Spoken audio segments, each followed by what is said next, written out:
வணக்கம். இந்தியாவோட வளர்ச்சிக்கு பவர் செக்டர் ரொம்பவே முக்கியம் இல்லையா? இப்போ இன்வெஸ்டர்ஸ் எல்லாரோட கண்ணும் இந்த துறை மேல தான் இருக்கு. அப்போ 2026ல பவர் செக்டர் ஸ்டாக்ஸ்ல இன்வெஸ்ட் பண்றது நிஜமாவே நல்ல ஐடியாவா? வாங்க இந்த முக்கியமான கேள்விக்கு இன்னைக்கு பதில் தேடலாம். நம்ம எல்லாருக்குமே தெரியும் இந்தியா எவ்ளோ வேகமா வளர்ந்துட்டு இருக்குன்னு. அதனால நம்மளோட கரண்ட் தேவையும் அதாவது எலக்ட்ரிசிட்டி டிமாண்டும் ராக்கெட் வேகத்துல ஏறிட்டு போகுது. இது வெறும் நம்பர்ஸ் இல்லைங்க, இன்வெஸ்டர்ஸ்க்கு இது ஒரு தங்கமான சான்ஸ். இந்த டிமாண்டை கரெக்டா பூர்த்தி பண்ற கம்பெனிகள்ல சரியான டைம்ல இன்வெஸ்ட் பண்ணா லாங் டேர்ம்ல நல்ல ஒரு ரிட்டர்ன் பார்க்கலாம். சரி, இந்த வாய்ப்பை நாம எப்படி யூஸ் பண்ணிக்கலாம்? மார்க்கெட்ல இப்போ டாப்பா இருக்கிற சில முக்கியமான கம்பெனிஸ் எது? அதோட இப்போதைய நிலைமை என்னன்னு வாங்க பார்க்கலாம்.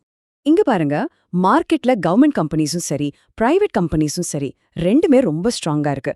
என்டிபிசி, பவர் கிரிட் மாதிரி கவர்மெண்ட் கம்பெனிஸ்லாம் ஸ்டெபிலிட்டிக்கு கேரண்டி. இன்னொரு பக்கம் டாடா பவர், ஜேஎஸ்டபிள்யூ எனர்ஜி மாதிரி பிரைவேட் கம்பெனிஸ் புது டெக்னாலஜில இன்வெஸ்ட் பண்ணி செம வேகமா வளர்ந்துட்டு இருக்காங்க. சோ உங்க இன்வெஸ்ட்மெண்ட் ஸ்டைலுக்கு ஏத்த மாதிரி ஒரு ஸ்டாக்கை இங்க நீங்க சூஸ் பண்ணிக்கலாம். முதல்ல டாடா பவர். இதோட ஷேர் பிரைஸ் இப்போ 434 ரூபாய் 50 பைசா. ஏன் இந்த ஸ்டாக் மேல எல்லாருக்கும் ஒரு கண்ணு இருக்கு தெரியுமா? ஏன்னா அவங்க ஃபியூச்சரை மனசுல வச்சு இன்வெஸ்ட் பண்றாங்க. கிரீன் எனர்ஜி, நாடு முழுக்க இவி சார்ஜிங் ஸ்டேஷன்ஸ்னு அடுத்த ஜெனரேஷன் மார்க்கெட்டை டார்கெட் பண்றாங்க. இதுதான் அவங்களோட வளர்ச்சிக்கு ஒரு பெரிய பூஸ்டா இருக்கு. அடுத்து நம்ம government company NTPC.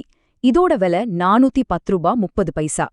Tata power வளர்ச்சிக்கான ஒரு எக்ஸாம்பிள்னா ஸ்டெபிலிட்டிக்கு என்டிபிசி தான் பெஸ்ட் எக்ஸாம்பிள்.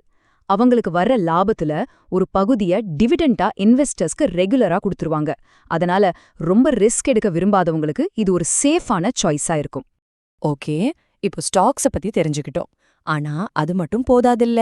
இதுல உங்களுக்கு செட் ஆகுற இன்வெஸ்ட்மெண்ட் ஸ்டைல் எதுன்னு கண்டுபிடிக்கிறது தான் ரொம்ப ரொம்ப முக்கியம். அது எப்படி பண்றதுன்னு இப்ப பார்க்கலாம். பொதுவா பாத்தீங்கன்னா 2 மெயின் ரூட் இருக்கு.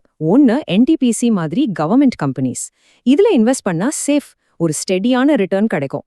இன்னொன்னு டாடா பவர் மாதிரி கிரீன் எனர்ஜி கம்பெனிஸ். இதுல ரிஸ்க் கொஞ்சம் ஜாஸ்தி தான், ஆனா ஃபியூச்சர்ல லாபமும் அதே மாதிரி ஜாஸ்தியா இருக்க சான்ஸ் இருக்கு. சோ நீங்க எவ்ளோ ரிஸ்க் எடுக்க ரெடியா இருக்கீங்களோ அதை வச்சு உங்க ரூட்டை நீங்க முடிவு பண்ணணும். எந்த ஒரு இன்வெஸ்ட்மெண்ட் எடுத்தாலும் வாய்ப்புகள் இருக்கிற மாதிரி சில ரிஸ்க்கும் கண்டிப்பா இருக்கும். அதனால பணத்தை போடுறதுக்கு முன்னாடி சில முக்கியமான விஷயங்களை நாம கண்டிப்பா கவனிச்சே ஆகணும். 2 விஷயத்துல நீங்க ரொம்பவே ஜாகிரதையா இருக்கணும். ஒன்னு, அந்த கம்பெனியோட கடன். ஒரு கம்பெனிக்கு கடன் அதிகமா இருந்தா அவங்க சம்பாதிக்கிறதுல முக்கால்வாசி வட்டி கட்டவே சரியா போயிடும். இது அந்த கம்பெனியோட growth-அ பாதிக்கும் இல்லையா? 2வது, கவர்மெண்ட் பாலிசிஸ். பவர் செக்டர் பெரும்பாலும் கவர்மெண்டோட கண்ட்ரோல்ல தான் இருக்கு. ஒரு சின்ன பாலிசி சேஞ்ச் வந்தா கூட ஸ்டாக் பிரைஸ்ல பெரிய தலைகீழ் மாற்றமே நடக்கலாம். பாருங்க, நாங்க இங்க ஷேர் பண்ணுனது எல்லாமே உங்களுக்கு ஒரு ஐடியா கிடைக்கிறதுக்கு தான். இது ஒரு இன்வெஸ்ட்மெண்ட் அட்வைஸ் கிடையாது. எந்த முடிவு எடுக்கிறதுக்கு முன்னாடியும் ஒரு ஃபைனான்ஷியல் அட்வைசர் கிட்ட பேசுறது ரொம்ப ரொம்ப முக்கியம். அவர்தான் உங்க பணத்துக்கு எது சரி எது தப்புன்னு கரெக்டா கை காட்டுவாரு. சரி, இப்போ உங்களுக்கு நிறைய விஷயங்கள் தெரிஞ்சிருக்கும். அப்போ உங்க அடுத்த ஸ்டெப் என்ன?